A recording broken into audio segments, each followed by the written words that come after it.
wills of mortals shift as the tide ebbs and flows. Flavor text for Bident of Thassa.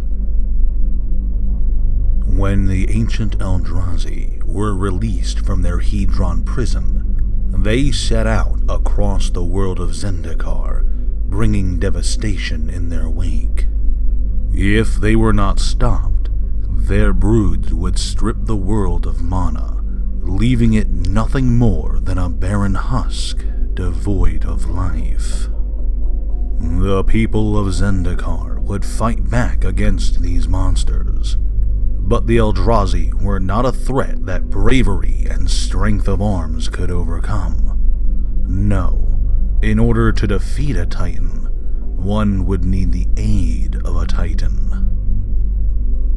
The merfolk planeswalker Kiora set out across the infinite planes of the multiverse in search of aid in battling the eldrazi. Kiora did not seek out other planeswalkers, however. Instead, she aimed to acquire much more powerful allies. Leviathans, krakens, and the greatest sea monsters she could find. With an army of massive beasts at her side, Kiora would bring the fight to the eldrazi.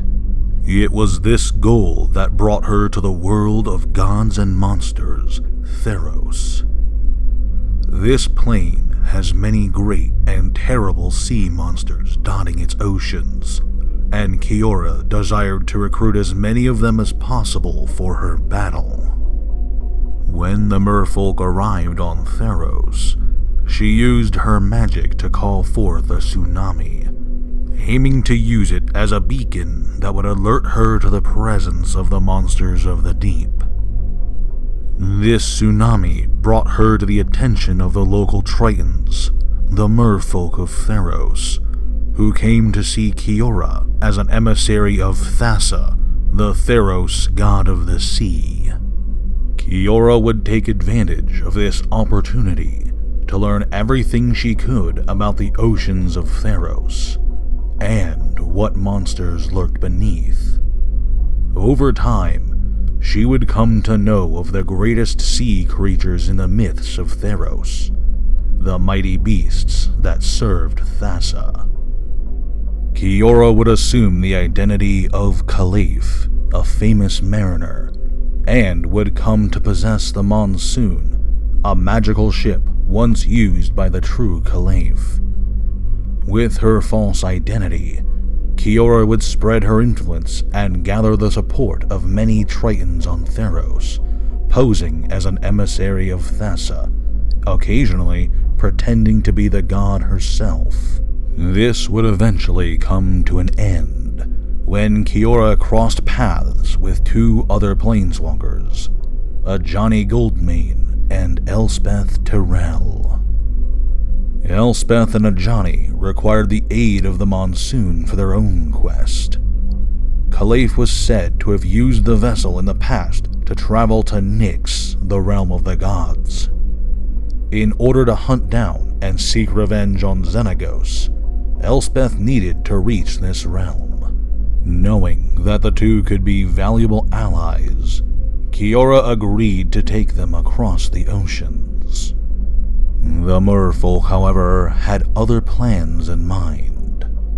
After some time on the sea, the Monsoon would approach what Kiora saw as her ultimate goal on Theros, the island kraken known as Arixmethes. This kraken was perhaps the largest of its kind on Theros, maybe even in the entire multiverse. Arixmethes was so great in size that an entire city could be constructed on its back. Kiora believed this massive creature would be perhaps her greatest ally against the eldrazi. Elspeth and Ajani were given the Monsoon to continue their quest, and Kiora departed to recruit the massive Arixmethes. It was this act, however, that proved to be the final straw. Long had Thassa god of the sea, known of Kiora's charade, her deceiving of Theros' tritons, and her plans to steal away the monsters of the deep. Thassa would not stand idle as the Planeswalker took control of her mightiest beast, and so set out to battle Kiora as she approached Arixmethes. Kiora dove deep into the ocean, calling to her aid many of the great sea monsters she had bonded with, summoning them to her across the blind eternities.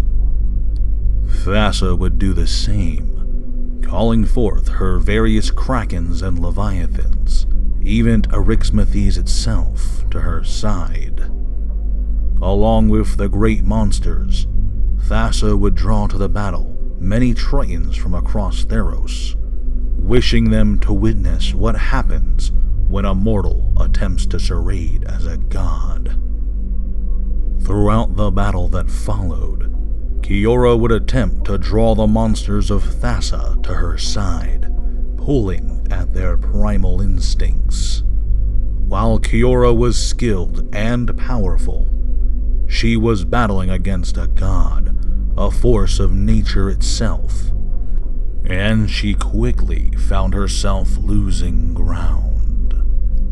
As the fight raged on, Thassa would slay or drive off all of Kiora's beasts, and created a vortex around the Planeswalker, dropping her to the exposed ocean floor.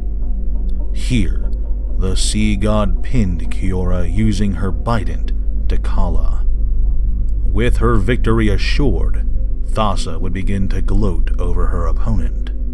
In this one moment of hubris, Kiora saw a chance to still gain some prize despite her defeat. She reached out and grabbed firmly at Thalla's handle, thanked Thassa for the gift, and then planeswalked away, taking with her the godly weapon.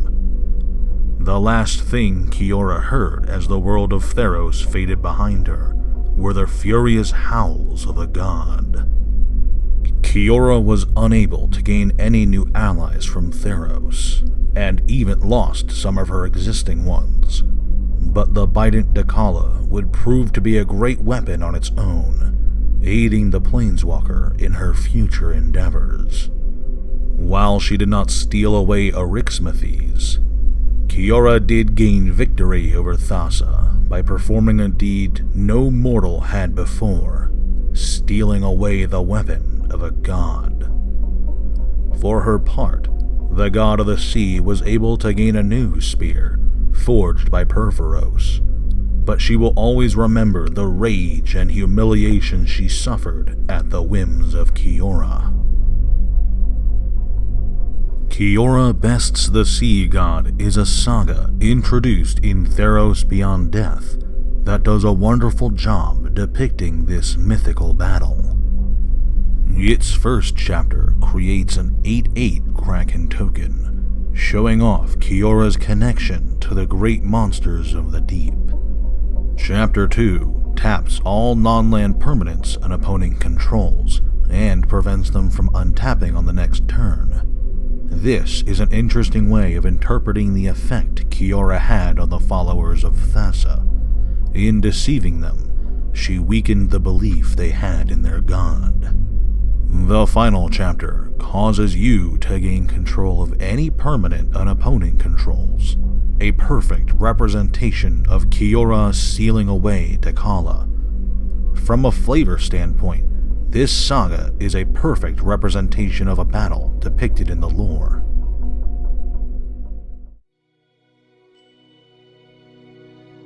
Thank you for watching this video. If you enjoyed, please consider leaving a like or sharing this video with your friends. If you're subscribed to my channel and click the notification bell, you'll be alerted whenever I upload new videos. Finally, if you have a suggestion for a topic you'd like me to cover, feel free to let me know in the comments section below. Thanks again, and have a great day.